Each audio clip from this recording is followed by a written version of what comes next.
Joey Votto, great hitter, called me once out of the blue to talk hitting.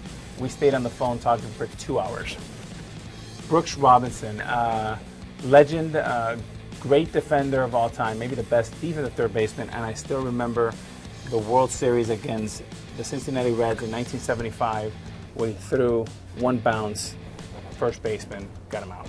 Todd Helton and I played pre-high school, pre-Tennessee quarterback in Ohio. He was my teammate in the summer of my junior and senior year.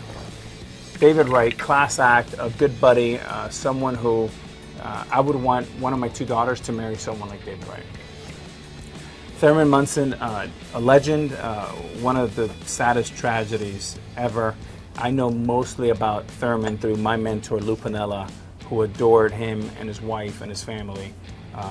I love the fact that he still has a locker at Yankee Stadium. Charlie, old school player, young guy, off the charts beard. I mean, for that, he should just probably go to Cooperstown. Really, really good player, underrated. Ken Griffey, Ken Griffey Sr. Ken Griffey Sr. was always great to me. Of course, I entered the major leagues at 18 with his son, Ken Griffey Jr., who at the time was our Michael Jordan.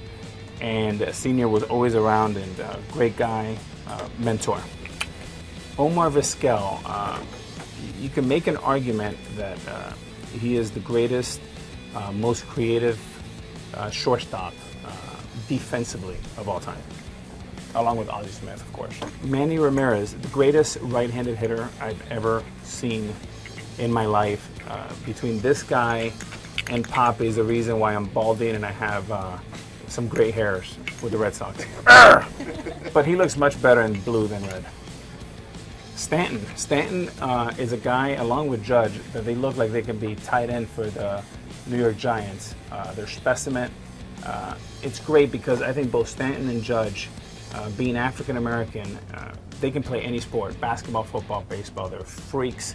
They're both great guys, and I hope that the next generation looks at these guys and go, hey, I can play in the NBA and NFL, but hey, I can also play in MLB baseball. So we would love to have more of the young kids play more baseball. I mean, MADISON, BUMGARNER, one of the really clutch players. He reminds me a bit of Andy Pettit because he just rises to the occasion. But with 3 championships, I think he is kind of putting himself on the road to Cooperstown if he has another 3 or 4 good years. Barry Bonds, I was so happy for him what happened. The Giants organization did such a classy thing this week by honoring him. I know Barry was very emotional. It meant a lot to him. Barry does a lot for charity.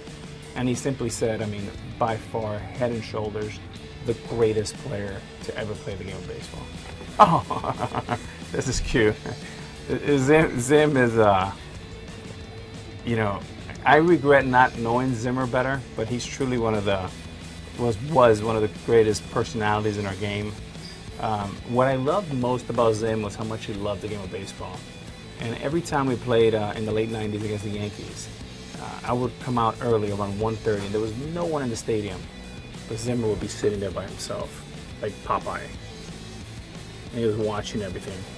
And I always remember catching ground balls and kind of just going a little harder because I wanted to impress him, because I respected him and his knowledge and his prism on how he kind of looked at the game.